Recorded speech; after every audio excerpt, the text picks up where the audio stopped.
I'm excited to have Michael Rowley, the CEO and president of Stillwater Critical Minerals, join me today live from their flagship project out in Montana.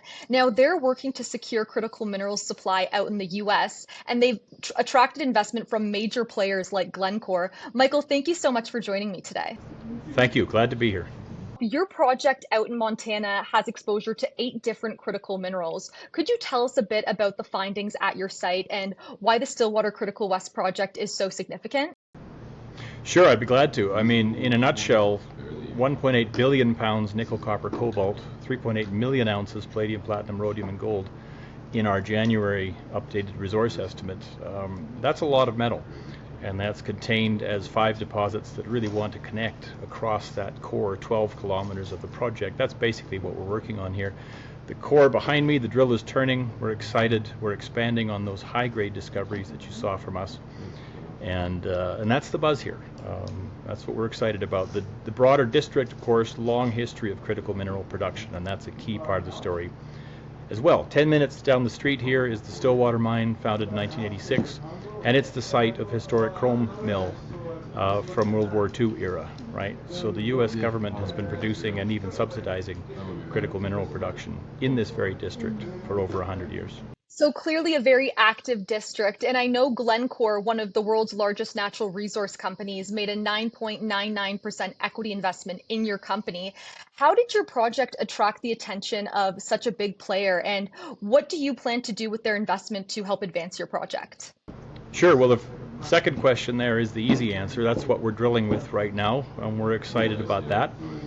Why they invested, we're on a very short list of projects with grade and scale potential, truly world-class. Globally, let alone especially in the U.S., in an expanding mining district, we're on a very, very short list, and glad to bring them in. The team is fantastic, the project is fantastic, and that's what brought their investment. We met with them months ago in this very core shack. We brought in, of course, those Bushveld geology experts, the ex-Ivanhoe members of the team that you saw join about 14 months ago, and I think that was the final piece for them. The project plus the team, get drilling and expand it, and that's what we're doing. And just on more of a global scale, emerging markets like China and Indonesia are, dominating the critical minerals supply. Do you think the US is doing enough to build up their own domestic supply for these resources? They are quickly, yes. The Inflation Reduction Act included unprecedented cash subsidies, tax breaks for critical minerals production, battery production in the U.S., and that's welcome. It's effectively subsidized mining in the U.S., right? And that is part of Glencore's interest in us. We're seeing majors come flooding back to the U.S. It's even hard to book drillers here now on that basis. The demand is there.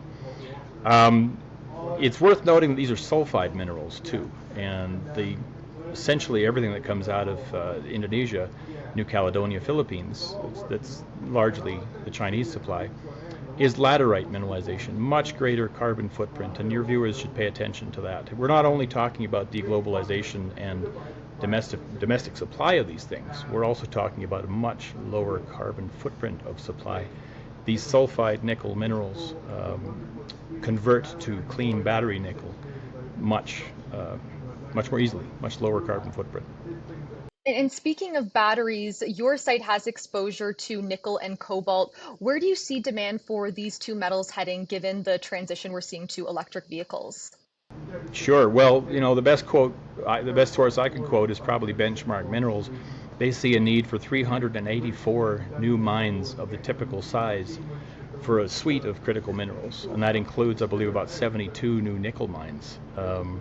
That makes sense to us. We're talking about not only the global need for EV metals and energy storage and the transition that's upon us, but also, within borders, we're talking about deglobalizing and onshoring of this production and securing of supplies. That's kind of tying back to your earlier question about China, but China dominates the supply of these minerals, and the U.S. and other jurisdictions are taking action on that. And so you have a lot of exciting developments at your project right now with your drill program. Just bigger picture, what are some milestones that Stillwater Critical Minerals is working towards moving forward? Sure. Well, we're very much in a growth mode. And if you look at our images, you look at the core here in the core shack, that's what we're about. We see terrific expansion potential in the current resources, and that is the focus. You will also see us start to wrap some metallurgy studies and other things around as we shine a light down the path towards an eventual mining operation, but for now it really is growth mode. Well, lots of exciting stuff. Thank you so much. That was Michael Rowley, the president and CEO of Stillwater Critical Minerals. Thank you.